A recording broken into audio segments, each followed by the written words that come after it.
All right. We are in Genesis chapter 12. If you want to make your way over there, we have been looking at what I feel is the second most impactful event that happens in Genesis.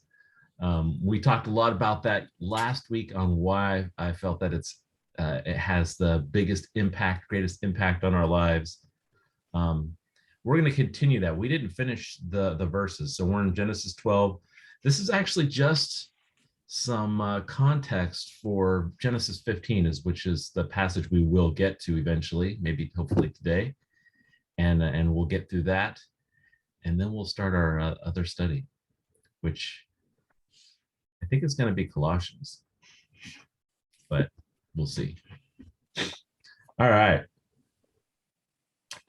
So we're in Genesis chapter 12, and this is where God has called Abram. So Abram is with his family, and his dad dies, and God calls him and tells him to come, and and so actually he doesn't tell him to come; he tells him to go, and so that's what we're looking at, and we're looking at verses 1 through 3, where God says go, and then he gives a blessing. He gives a 7-part blessing, and so it's 7 parts. So it's a perfect full blessing that he gives to Abram, which is pretty cool. And so we talked about this, but I'm just going to reiterate some of the ones that we talked about. We've got through verse 2. It says, I will make you a great nation.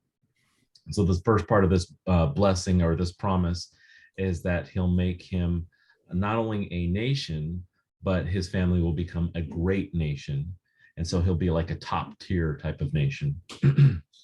And then we see the next line, it says, and I will bless you. And so we talked about blessing, and what blessing is a picture of kneeling, and it is adoration. So it is this idea of showing someone your love for them. And so that's what a blessing is. So it doesn't have to be a financial blessing. It doesn't have to be prosperity in that way, but it definitely could. And we see with God, he does not limit his blessing with Abram. He gets it all the way around. And the second to last part in verse 2, it says, and make your name great. So we talked about how the name of Abram was going to be great, and how it's exciting because God is the one who's going to make his name great. We have God who talk and brag about Abram and tell people about Abram. He's going to make sure that people know who Abram is. So if you want anyone who's going to point you out, God's the guy that you want doing that. You want him in charge of that. And at the last part of verse 2, it says, and you shall be a blessing. And so we looked at and talked a little bit about how the world has been blessed through Abram, how God is blessing the world. He's showing his love and adoration to mankind, but he does it through Abram. So that's pretty cool for Abram. He gets to be he gets blessed, and also God's going to use him to bless the world. So that's pretty amazing. And we know to some degree that this also talks about Jesus the Messiah, because he is the one that God uses to show his love to mankind. And that comes from Abram, which when we circled it all the way back, we started talking in Genesis about this theme of God was going to send someone to save mankind, promised in Genesis 3, and they were looking for him, waiting for him. And we were seeing genealogies where this Messiah wasn't anywhere to be found. And then in chapter 12, we see this shift where God is pointing out and showing us that Messiah is coming through Abram. All right, long introduction, but there we are. So now we're in verse 3. And I'm going to do something a little bit different here. We're going to go over both parts. There's 3 things in verse 3, but we're going to go over 2 of them together. And that is, it says, I will bless those who bless you, and I will curse him who curses you. And I like it because they seem kind of like opposites, but we see this idea here of God saying, I'm going to bless you, Abram, and everybody who blesses you as well, everybody who shows their love to you, I'm going to show love to them as well. I'm going to bless them. And then on the flip side, he says, I will curse those who curse you. So those who show disdain or contempt for Abram, we see that God is going to do that same thing for those people. And just want to talk a little bit about this. Well, maybe more than a little bit, but if we talked about blessing, we didn't really talk about cursing. And cursing is kind of, it feels like it's the opposite of blessing, right? If blessing is where God is showing you his love, or somebody is showing you love and adoration, and you have what's the word I'm looking for? You have their attention and they're looking on you in a favorable way, then cursing would be the opposite of that, right? Cursing would be where somebody shows you contempt, where they don't like you, they think that you're terrible, or they think that something terrible should happen to you. So we have that opposite. And we have God saying he will curse those who curse you, which is interesting to me, because if you look at your lives, if I look at my life, definitely there's things in there that God could show contempt for, right? There's definitely, God has reason where he could go, you know what, John, you're a terrible person, and I'm just gonna I think you're terrible, and you should be dealt with as a terrible person. Be And so vaporized, right?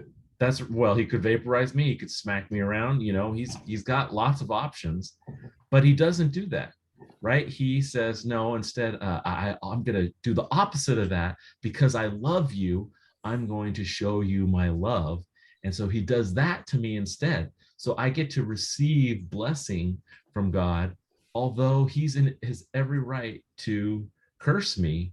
And he would be totally right for me to see his cursing, right? So it seems more like, for the most part, he wants to show his love to mankind, and he's willing to withhold the cursing. But at the same time, if you go after Abram and his family, he's okay, we're going to switch from the blessing side to the cursing side, and he's willing to show that. And again, like I said, he's within his right to do that, because it's not like we're a great people, it's not like God's lucky to have us. So that's kind of where we are with this, and I like that.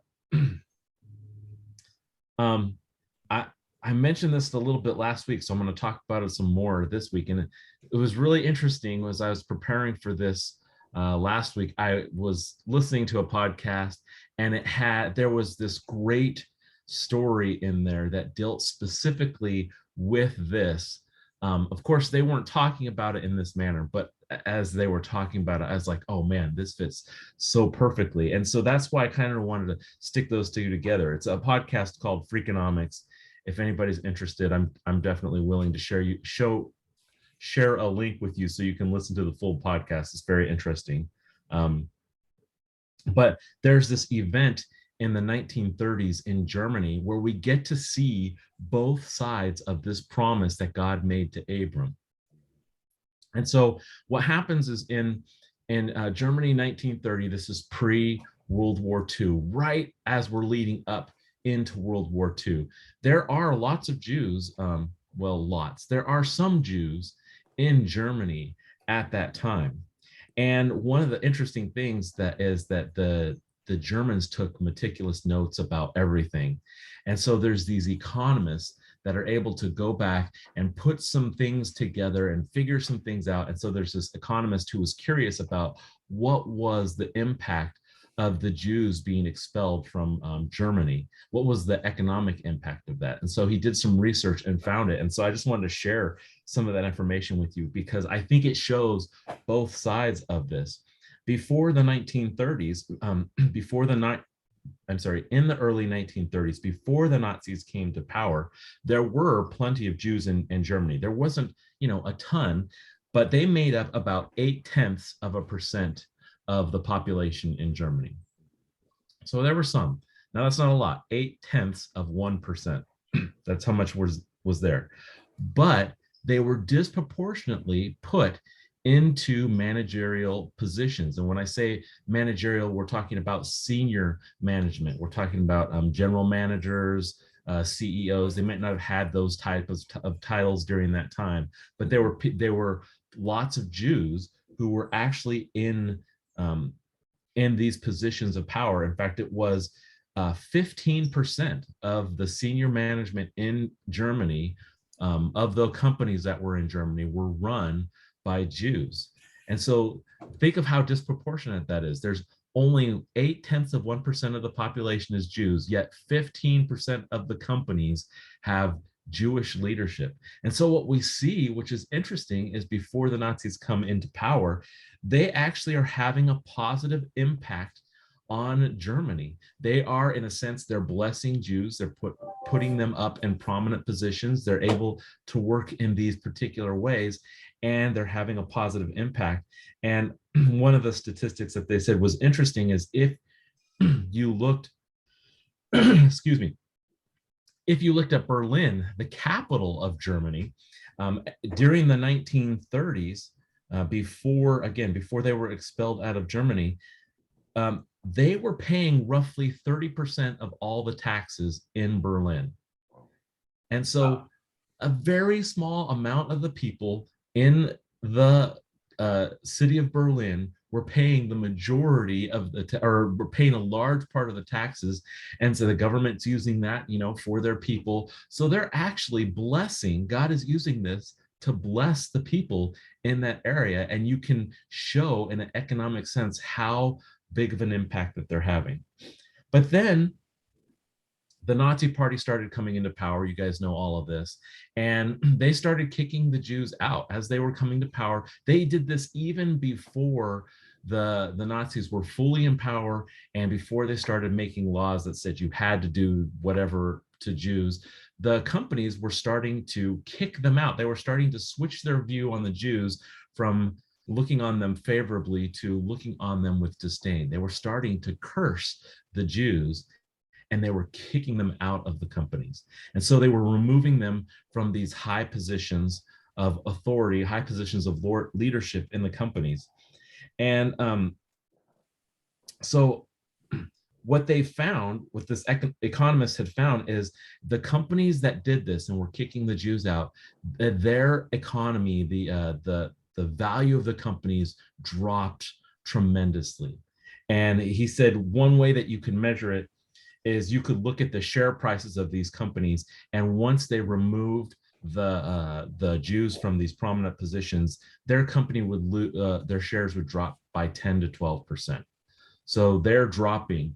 And you might try to make an argument, well, they just got rid of their CEO, so that makes sense. Their shares are going to drop. But the thing is, they didn't really recover. It would take more than 10 years for these companies to start to get back up to where they were. So it wasn't a temporary shock of removing a CEO type of adjustment. This was, they were a prosperous company, and then they would drop dramatically 10 to 12% for more than 10 years.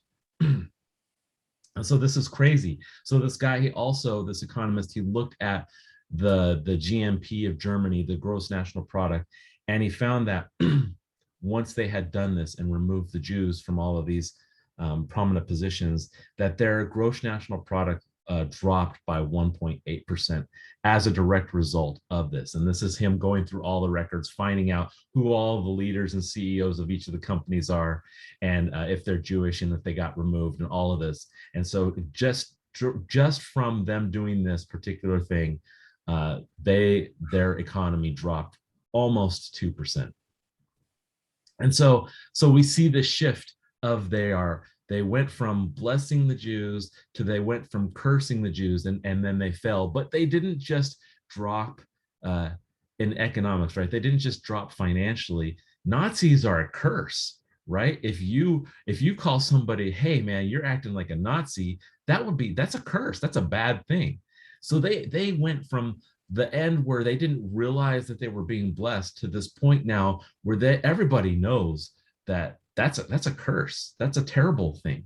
If you hear of somebody who's a neo-Nazi, you're not going to be going like, oh man, I want to meet that person. You're going to be like, oh, I don't want to talk to that person, right? That's a curse. They are literally have been cursed, and people look at them in disdain and contempt just by that name. That's, if you get in an argument, that's one of the fallacies that people will try to do and say, oh yeah, you're just like Hitler or the Nazis would have done that, right? They're shifting it to cursing you instead of actually arguing with you, because that's how bad we think of their name. And so I just wanted to point that out because it's just really interesting, because we actually see this was an economist who quantified some of the impact of this blessing, and although that wasn't their goal. And they showed that those who bless the children of Abram, God does bless them. And if you curse them, God does curse them. You don't want to be on that side of this particular promise. But it's really interesting. Does anybody have any comments about this? Do you guys think that this promise still exists? Do you think God's like, yeah, that promise was good for a few hundred years, Abram, but now I'm done? No. No, he doesn't keep his promise. No, that he will keep his promise. If you curse them, he'll curse you. There's a lot of. I had an observation. No, go for it. I had an observation about the Nazi party some time ago. It's like putting a bunch of gangsters in charge of a government. These guys were criminals to the worst degree. Just absolutely, it's astounding what these folks did and how bad they were. I mean, it's words can't describe the horror that these people created for so many innocent people. And for, they only lasted 12 years, but it was just a horrendous loss of life and actually what ended up happening is the state of Israel was created because of this.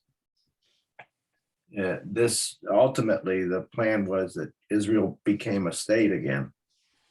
That was the end run of this horrible experience, but people had to suffer to get to this point, to some horrendous, just terrible, it's just, when I traveled Germany, I went to a couple of those camps, concentration camps, and I told myself after I went to a second one, I said, I'm never going to these places again. These are horrible places. Yeah. What they did to these poor people. Just terrible. Yeah, it really is. And it has severely impacted their culture as well, right? They know of the horrors that happened, and it was bad. But it also is a good segue, a good reminder that at this, when God gives Abram this promise, in my mind, Abram is almost, I think I mentioned this last week a little, he's basically bulletproof, right? When God says, I'm going to bless those who bless you and curse those who curse you, and he says, I'm going to bless you, I'm going to make your name great. I mean, in one instance, you had to be thinking, okay, who's going to be able to go up against Abram now? And that is one of those things that people don't recognize. I think Abram, well, let me talk about that in a minute, but it's one of those things where God has promised, we talked about this in the last few weeks, how God has promised a Messiah, and we see here that shift has made where the Messiah is coming through Abram. And at this point in time, Abram doesn't have any kids, and he doesn't have the ability to have any kids. And so if God's gonna keep his promise, what can you do to Abram? You can't kill him, right? I mean, if you do, God's got to keep his promise some way. So what's he going to do? Bring him back to life? I don't know. But at this point in time, it's like, wow, Abram, I would have been, maybe strutting a little bit more, going, hey man, you can't touch me. God's got my back. And not only has he got my back in the sense where I know he loves me and he's following me, but he promised me that he's going to make a great nation out of me. And at the moment, there's no means for that. So you can't get in my way until that promise starts to get fulfilled. And I think Abram kind of gets this to some degree, and we see that with Isaac when God tells him to sacrifice his son Isaac, and Isaac is telling him, where's the sacrifice, and he's like, God will he'll make a sacrifice for himself because he made this promise that you're going to be the start of this great nation. He can't just cut me off. So it's pretty interesting, and this goes to the Jews in the sense that what we saw with Germany or with the Nazis trying to do with the Jews, they were literally trying to fight against God's promise here. They were trying to get in the way and stop God from saying that I'll bless you. They tried to get in there. He said, God saying, I'm going to bless the whole world through you and your nation. And they're trying to end that nation. Not a good place to be, because when God's got a promise like this, he's got to keep it. So it's interesting. It was still sad and horrific of what happened there, but it's also still amazing to see that God, just because it was a few thousand years after this promise, God didn't stop it. He didn't keep it. He didn't stop keeping it. He's still keeping his promise today. I feel like I've talked a lot. Does anybody want to say something?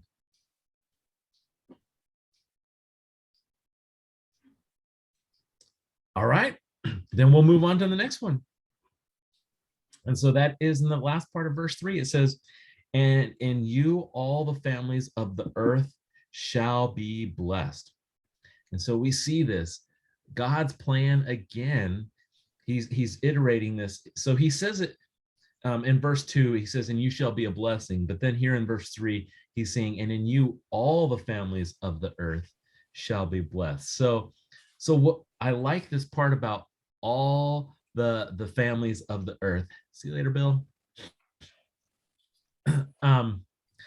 He's saying that everybody's going to be blessed through Abram. And so what this is cool is, although the Bible is shifting now to this perspective where it's focusing in on Abram, because Abram, that Messiah is going to come through him. And there's, this strong theme of the entire Bible pointing us to Jesus everywhere. And so it's going to focus in on him.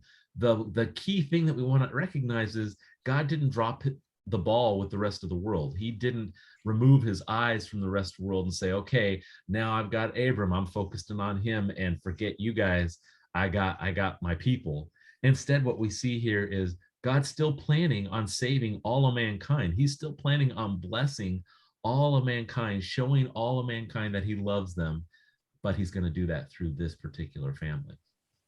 And so it's just really cool. I just don't want us to miss that. Even when we talk about Jews, God still had a plan for the Gentiles. It was still always on his mind. And I like that because I'm a Gentile and I'm not a Jew. So that's why I like it. It's a little bit more personal for me. But some of you, I don't know, maybe you're Jewish, so maybe it's not as big of a deal. I wonder why he used the word families and not people. And in you, all the people of the earth shall be blessed. Instead, he used the word families. I'm just throwing it out there. Why? I'm going to go ahead and assume that the Christian families are the ones that are being blessed. Not all the people of the earth are going to be blessed if they're not on the same team, so to speak. That's, I don't know. That is curious, though. Yeah, you guys both bring up two good points. And one is, it's not the peoples, it's the families, right? It's making it personal, making it to recognize that it's not going to be limited to just one family. And so that's one of those things where if you said, and all peoples are going to be blessed, you could, because we're taking now a view of Abram and his family, and actually Abram has multiple nations that come from him, right?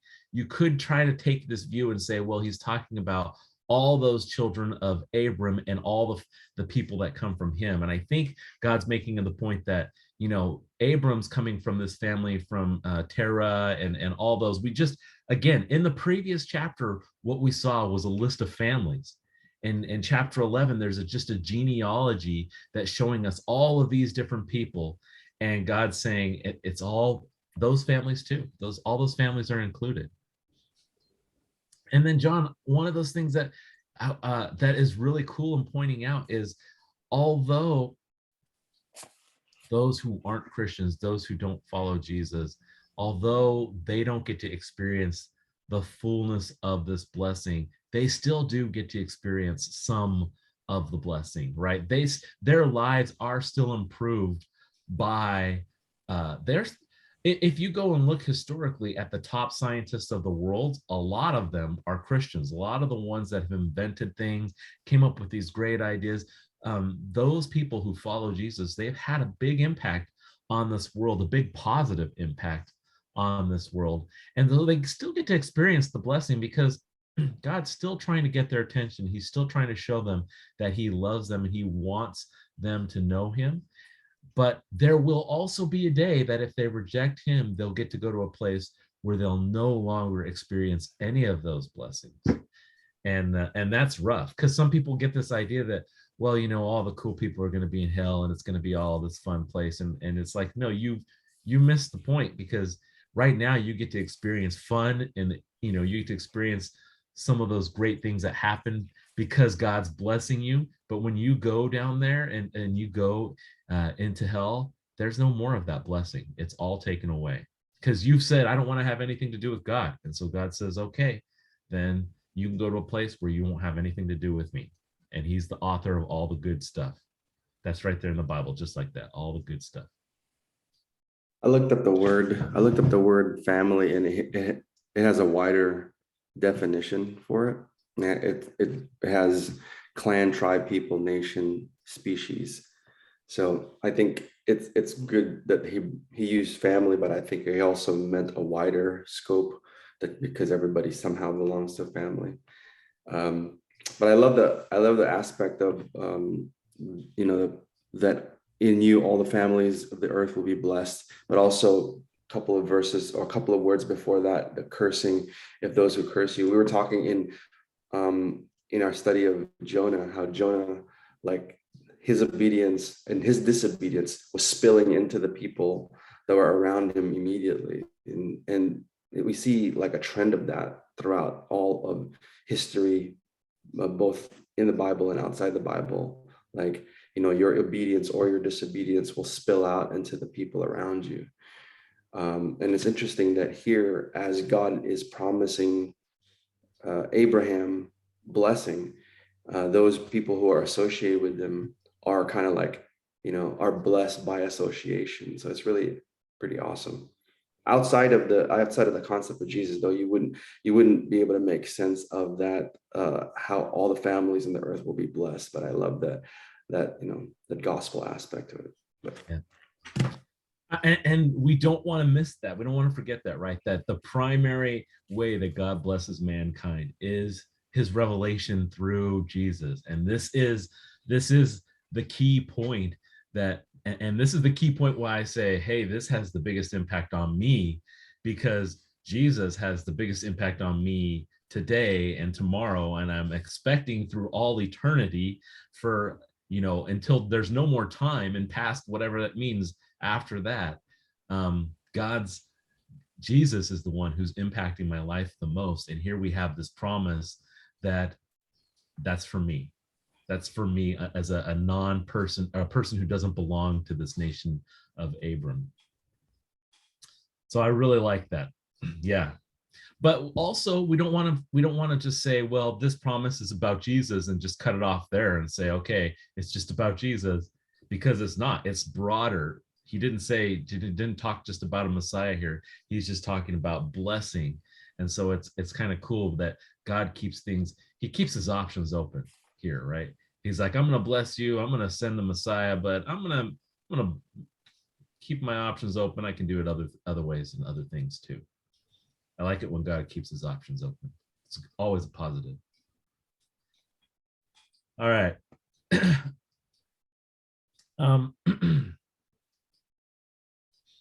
So I had in my list just a couple of other interesting facts. I had you know, when we were talking about how we are blessed we talk about Jesus because definitely that's the biggest impact, but there's other people that are children of this nation that have had impact. And so I had Oppenheimer. I don't know if you guys know who Oppenheimer is. He's considered the father of the atomic bomb. And you might think, oh, that's terrible, and we can have a discussion about that, but he did directly end World War II as a result of that. So World War II ended because of what he made.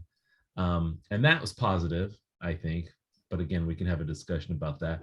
There's other famous scientists. There's Einstein, who a lot of people consider had the biggest impact on physics in our modern day. And he was a Jew, right? So what we see is it definitely is talking about Jesus. He's definitely has the biggest impact on our lives, but it's not limited to that. There are others who've also come from this nation and who've had a positive impact on our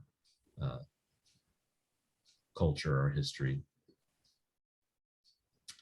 All right, so this is the promise. This is verse just 1-3. This is the promise that Abram gives. He basically, I'm just going to sum it up this way. God says to Abram, if you go, I will bless you. And so, or I promise to bless you in these particular ways. And so we get to some fun stuff. Let's see, who's up for reading? Dad, can you read verse 4-9? 4-9? Yes. We'll go a little faster now. As long as there's no big words in it. So Abram departed as the Lord had spoken to him, and Lot went with him. And Abram was 75 years old when he departed from Haran. And Abram took Sarai, his wife, and Lot, his brother's son, and all their possessions that they had gathered, and the people whom they had acquired in Haran, and they departed to go to the land of Canaan. So they came to the land of Canaan. And Abram passed through the land to a place of Shechem, as far as the terebinth tree of Moreth, or whatever. And the Canaanites were there in the land. And the Lord appeared to Abram and said, to your descendants, I will give this land. And there he built an altar to the Lord who had appeared to him. And he moved from there to the mountains east of Bethel, and he pitched his tent with Bethel on the east and Bethel on the west and Alley on the east. And there he built an altar to the Lord and called on the name of the Lord. So Abram journeyed, going on towards the south. All right, so we have a whole bunch of interesting things. We're going to try to get through them today. We'll see, but this is interesting. So what we got is God says go in verse 1, and in verse 4 what we've got is Abram goes. So that's pretty cool, right? Abram's like, okay, you tell me to go and you're going to give me this, or I'm going to get this promise if I go. And he goes. And we may look at this and you may go, did Abram do what he was told to do? Because he's told in verse 1, get out of your country, from your family, and from your father's house to the land I will show you. And first of all, I would point out that that's a pretty interesting, just a commandment right there. Is God says go. He doesn't actually tell him where he's going to go. It's like, go, and I'll tell you later where you're going to go, but just go. And in verse 4, we see Abram goes, and we see that Lot went with him. And so we could say, how well did Abram follow the commandment of the Lord? But it's interesting because when you look at verse 4, it kind of sounds like Lot went with him. Like Abram's going and Lot's like, oh man, can I come? And he comes with him. And then we get verse, what is it? Is it verse 5 or verse 6, where it sounds like Abram took Lot with him. And so it's kind of, how well did he follow? How obedient was he to this commandment of going and getting out of your country? I like to kind of think of this in a positive and say, well, it must be that Lot went with him. I'm not saying that that's correct, but that's what I like to look at it as God tells him to go and he's like, okay, I'm going. And Lot's like, wait, can I come with you? I want to come with you. And I like that because I think that is kind of how God has designed things, is he wants us to do it this way too, right? He says we need to follow Jesus, and we go and follow Jesus. And the idea is when we do that, other people are like, oh, I want to do that. Can I come with you? And so other people come with us, and we are following Jesus. And I look at it in that way. And then he's not necessarily being disobedient. Again, I'm not, we could split hairs. I could be, this is a little bit of speculation, but there is still a truth here that the way we are supposed to go follow Jesus is supposed to encourage other people to come and follow him too. So that is true. That is what we're supposed to do. And so I'm hoping that this is kind of what happened with Abraham. I'm looking at this thing and just having two people very close to me that I've seen pack up and move across the country, buying houses sight unseen, and with no real direction where to go, and putting their faith in that. And I look at this and I'm seeing Abram at 75 years old saying, hey, get up and go. And he's not 20, and they don't have U-Hauls. You know what I mean? He's 75, and it's just such a huge show of faith and trust in the Lord, to be able to not only take yourself, but your family with you. And it's encouraging for myself to just seeing people do that in my own life. Stop being such a cupcake, Edwards, and take the risk, right? No, don't go. Oh, I'm not leaving. Yes. No, you are right. You are right. And here's a key point here from Abram's point of view is God is saying, go leave your family and follow me. That's what God's saying, right? God's saying, stop following your family and follow God. And that's what Abram's doing. He is not leaving. He is not following his family anymore. Now he's following God. Some people are coming with him, but he's not following Lot. Lot's following him. Lot's coming with him. And so that's a key point that we want to get out here, is that he's no longer following the world or whatever's going on around him. Now he's putting his faith in God and he's following him. And that's an incredible thing. And it's so incredible that God's like, oh man, that I see that. And that's righteousness, right? That's great. He's doing what I asked him to do. Yeah. It's good, Yeah. Edwards. Yeah, I think it's the leaving is coming out of the influence and kind of authority of his father, right? Moving out of that, and not necessarily like, oh, he's forbidding him to take anything that's related to his father's house. You know what I mean? Like, I think it's the leave your family, leave your father's house and his influence over you, so that you can focus on where I'm sending you, and that you're going to be my guy and I'm going to be your God. And whether or not there's people that come with you that's from your father's house is inconsequential, I think. I just have an observation that you mentioned people, that he gathered the people, but he also gathered a lot of possessions. I mean, this was probably a pretty good sized group traveling. Oh yeah, I think so. And it seems like Lot was almost like an adopted son. And he probably used Lot as a son. How you would use a son to delegate, help organize this thing as well.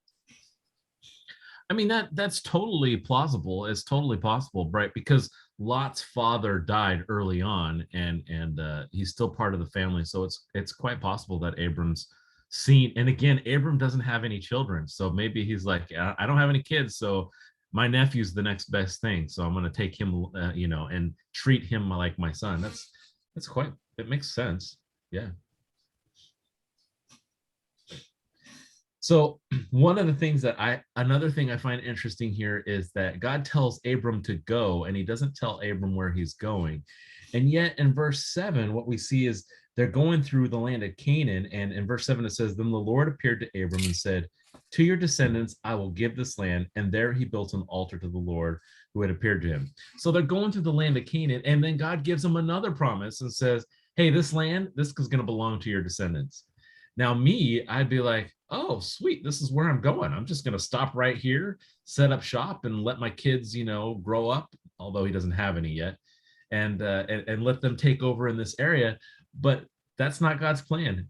And so what I find really interesting about this is he knows that his kids, his nation is going to end up in this land of Canaan, but that's not where he's going. he's following God. And I like that. And sometimes we got to keep our options open and recognize that sometimes God will tell us where we're going, and yet he doesn't take us directly there. He's like, okay, I'm going to, we're going over to this area over here. But before we do that, we're going to go the opposite direction for a little while, and then maybe go over here and maybe go over here. It's going to be a long journey before you get to where you're supposed to be, because the goal isn't getting into that destination. The goal is being with God, is following him and being in his presence. And Abram seems to get that here, because although God just promised his children this land, Abram's not stopping. He's still going. He's still going because God's still telling him to go. And so he's still following him. So I like that. I like that he's going over to Egypt, because he's not going to a location. He's going to a person. He's following God. Something, again, I just noticed something in verse 7 that just astounding. It says, the Lord appeared. He saw the Lord. He appeared to him. He didn't talk to him. He showed up. I mean, that's pretty astounding right there. And then the Lord said that your descendants, I will give this land. That's what he appeared for, is to make a promise. I mean, that's pretty significant, isn't it? It is. And actually, I was going to wait until we hit the next chapter, because there's a third way that God meets with Abram, and I find it really interesting that we have in the first verse of 12, he says, the Lord said to Abram. Then we have here in verse 7, the Lord appeared to Abram. And then when we get to chapter 15, there's a third way that God speaks or reveals himself to Abram. So I think it is important, and it is amazing that God not only desires to have this relationship with Abraham, but he reveals himself to Abram. And then to top it all off, he doesn't do it in the same way every single time. He doesn't follow. He's not like, okay, I've done this with Abram in this way, so I'm going to keep doing it. It's like, hey, guess what? I'm going to surprise you every single time when I reveal myself to you, because it's going to be something different. And I like that. And I like that for us too, because we have to recognize that God can speak to us in all sorts of different ways. You don't want to shut something off and say, okay, God can't speak to me through that way, so I'm just going to ignore everything that comes in that particular manner, because he has the right to come to us in any way he wants to, right? He's God. He's the one who gets to make up how he reveals himself to us. And then on top of all of that, what we don't want to miss here is that never does it say that Abram found God. It never says that Abram, he looked up and called for God, and he's like, okay, there you are, God. In fact, we'll see in chapter 15 where there's this point where he has to wait. He has to wait for God to reveal himself. And it's because God's always the one who initiates he's always the one who reveals himself. He's this initiator. He's the one who starts the whole process. He's the one who started off by saying to Abram, go, and Abram goes. So it's great how he's the one who initiates it, and and in our lives, he's the one who found us and brought us to him. And then on top of that, he gets to reveal himself to us in different ways all the time. I like it, Jody. It's jumping ahead a little bit, but it's too cool. So we got to do it. We got to talk about it right now. Yeah. I find it interesting that when the Lord appeared to Abram, his reaction was to build an altar to the Lord and worship him. It's just interesting there. It's not the type of reaction I would expect from Abram. I mean, I would give you this land. Okay. It's like you said, okay, we got the land. This is where we settle. But his first priority is to worship the Lord. It's just interesting. Yeah, it is. Yeah, and also verse 8, at the very end of verse 8, that's really cool. He says, there he built an altar to the Lord and called on the name of the Lord. So we've got this idea that he's not just building this altar and worshiping, he's actually talking to God. And so we see that there's this two-way communication that's going on between Abram and God, where God is speaking and telling Abram stuff, and Abram is turning around and he's speaking and talking to God and stuff. And this is cool. I wonder, he's building this altar. Let me rephrase this. Why do you think he's building an altar here? When he hears from the Lord here in Bethel, he builds this altar. Why do you think he's doing it?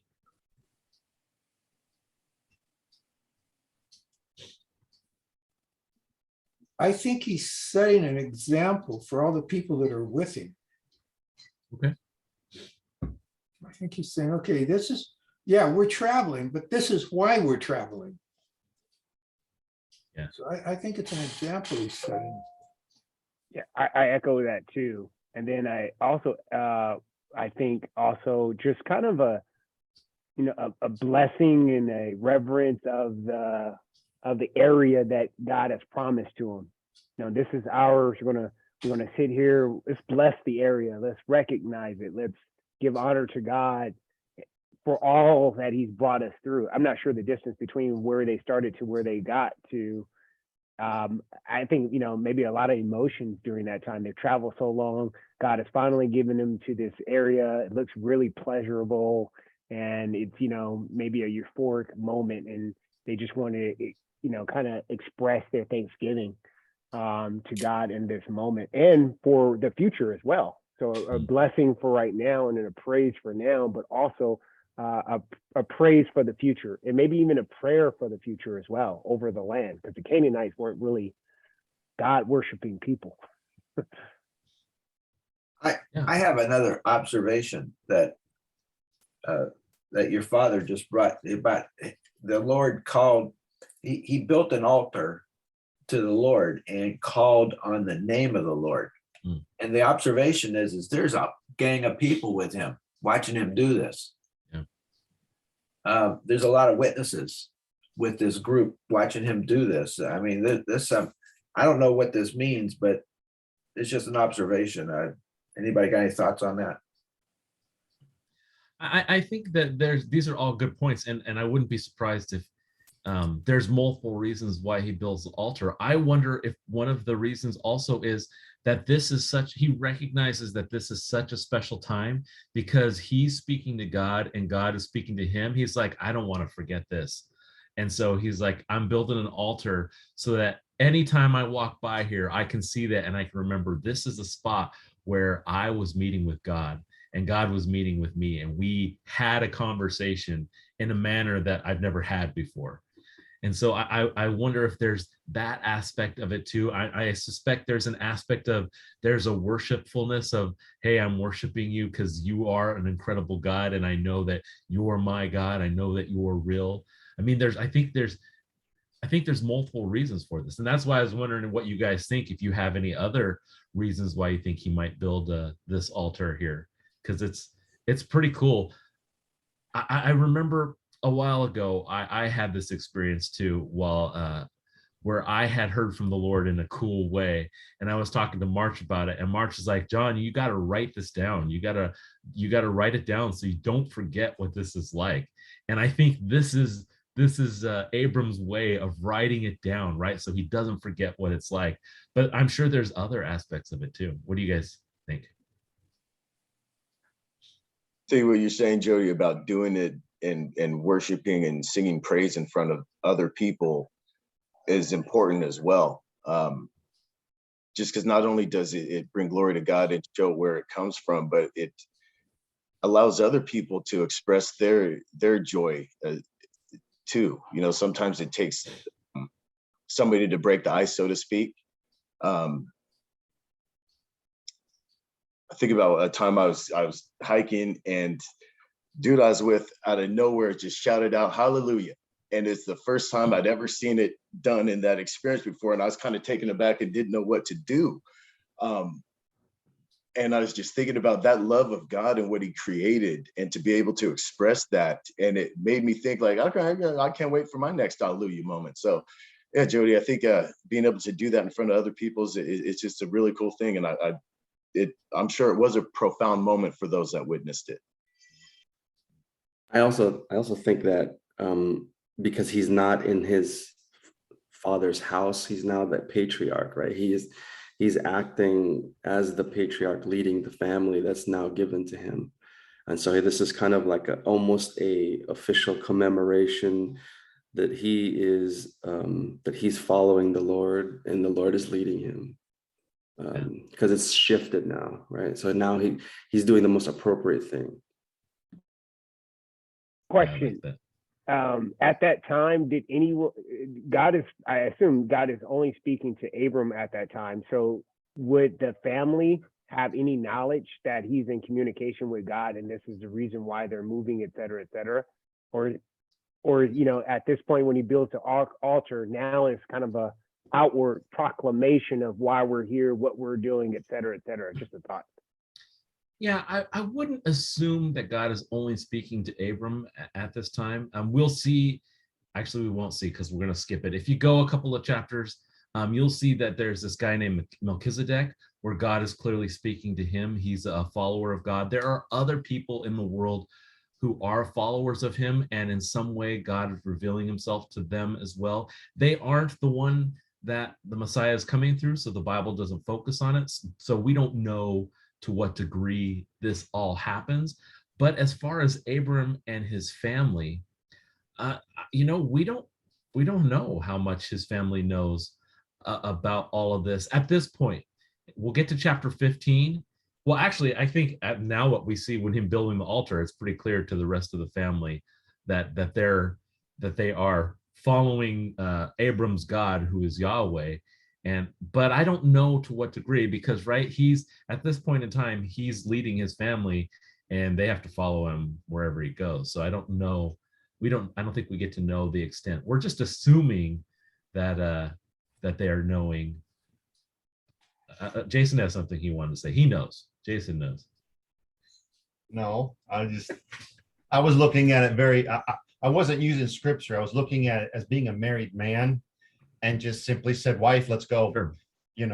For no reason, right? There's probably a conversation, but later on we see where the Lord appeared to Abraham, and Sarah's listening in the other room because it's a tent. It's not, brick walls or wood walls. And so I think it's very plausible to feel like when the Lord appeared to Abraham, perhaps at least Sarah was in a earshot away, because it happens before another time.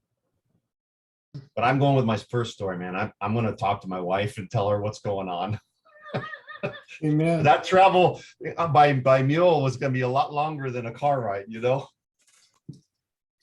And you don't know where you're going either, right? So can you imagine taking your wife somewhere and she's like, where are we going?